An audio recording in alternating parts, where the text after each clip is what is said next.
क्या आपको पता है ये मटेरियल स्टील से 1000 गुना ज्यादा मजबूत है और ये मटेरियल इतना हल्का है कि इसे आप एक फूल की पत्ती पर भी रख सकते हो। ये है ग्राफीन। 1 सेंटीमीटर क्यूब ग्राफीन का वजन सिर्फ 0.7 ग्राम्स होता है। अगर ग्राफीन की एक कागज जितनी पतली शीट पर कोई एक नुकीली चीज के ऊपर 10 हाथियों को भी रख देंगे तो भी इसमें छेद नहीं होगा। इसकी टेंसिल स्ट्रेंथ 130 गीगापास्कल्स है, जो इसे कार्बन नैनोट्यूब से भी 10 गुना ज्यादा स्ट्रॉन्ग बनाती है। ग्राफीन इलेक्ट्रिसिटी का भी बहुत अच्छा कंडक्टर है। ग्राफीन की करंट डेंसिटी कॉपर से 10 लाख गुना ज्यादा है। इसका मतलब कुछ ही सेकंड में आप अपने फोन को फुल चार्ज कर पाएंगे।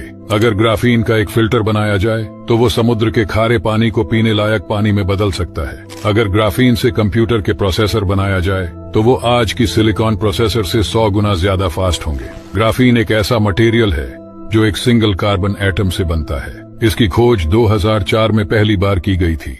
क्या आपको पता है नासा के वैज्ञानिकों ने सूरज के सतह पर एक बहुत बड़े गड्ढे का पता लगाया है जिसकी चौड़ाई लगभग 8 लाख किलोमीटर है। ये इतना बड़ा है कि इसमें हमारी जैसी 60 पृथ्वी समा सकती है। इस बड़े गड्ढे को कोरोनल होल नाम दिया गया है। वैज्ञानिकों के मुताबिक कोरोनल होल से सोलर विंड पृथ्वी की तरफ आ रही है। इससे रेडियो और सैटेलाइट कम्युनिकेशन टूट सकता है। ये कोरोनल होल सूरज की भूमध्य रेखा यानी इक्वेटर पर बना है। इसके असर से आसमान में चमकदार रोशनी देखने को मिल सकती है। वैज्ञानिकों का मानना है कि अचानक कोरोनल होल का इतना बड़ा होना चिंता की बात है। ऐसा इसलिए क्योंकि इससे बहुत मात्रा में रेडिएशन निकल रहा है। इससे पृथ्वी पर जीपीएस सिस्टम और वायरलेस उपकरण प्रभावित हो सकते हैं। वैज्ञानिकों के मुताबिक कि इस बड़े गड्ढे की वजह से पृथ्वी पर जियोमैग्नेटिक तूफान आ सकता है। इस तूफान का सीधा असर पृथ्वी के केंद्र में बनने वाले चुंबकीय क्षेत्र यानी कि पृथ्वी के मैग्नेटिक फील्ड पर होगा। अगर जियोमैग्नेटिक तूफान आता है तो पृथ्वी पर रेडियो ब्लैकआउट हो सकता है।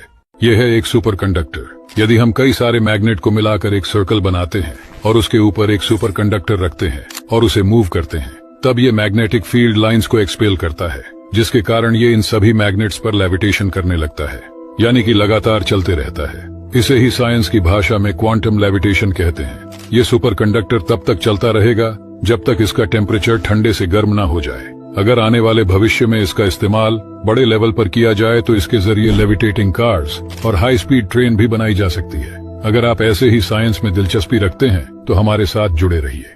क्या आपको पता है अगर हम एक बार अपने सोलर सिस्टम से बाहर निकल जाए तो हम कितनी भी कोशिश कर लें लेकिन वापस नहीं आ पाएंगे। हाँ, ये सुनने में थोड़ा अजीब लग रहा है मगर ये सच है। जैसा कि आपको पता होगा हमारे सोलर सिस्टम के बाहर लाखों तारे हैं। जरा सोचिए, अगर एक बार हम इन सब तारों के बीच खो गए तो वापस पृथ्वी पर आना नामुमकिन सा हो जाएगा। और ऐसा ही नियम गैलेक्सीज पर भी लागू होता है। जितने तारे हम अपने सोलर सिस्टम के आसपास देखते हैं उनसे लाखों गुना ज्यादा गैलेक्सी यानी आकाश गंगाएं इस पूरे ब्रह्मांड में मौजूद है।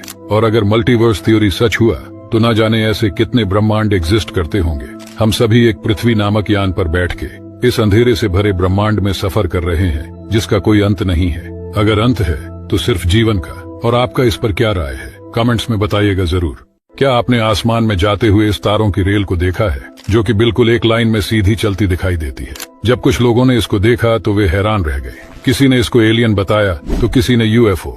दरअसल ये कोई तारों की रेल या फिर एलियन नहीं है, बल्कि ये है स्टारलिंक सैटेलाइट, जिसको इलॉन मस्क की कंपनी ने लॉन्च किया है। इसके जरिए दुनिया का सबसे सस्ता और हाई स्पीड इंटरनेट देने का प्लान है इलॉन मस्क का। हालांकि अभी इसकी टेस्टिंग चल रही है। इसी वजह से जब सारी सैटेलाइट एक लाइन में चलती है तो हमें ये तारों की रेल जैसी दिखाई देती है। और अगर आप ऐसे ही साइंस में दिलचस्पी रखते हैं तो हमारे साथ जुड़े रहिए।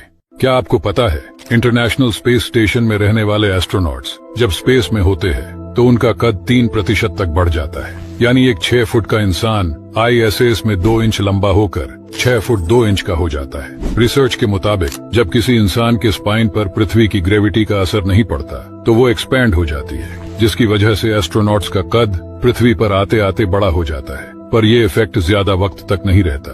वापस पृथ्वी पर लौटने के कुछ दिनों के बाद ही स्पाइन वापस से कंप्रेस हो जाती है। और आपको ऐसे ही साइंस और स्पेस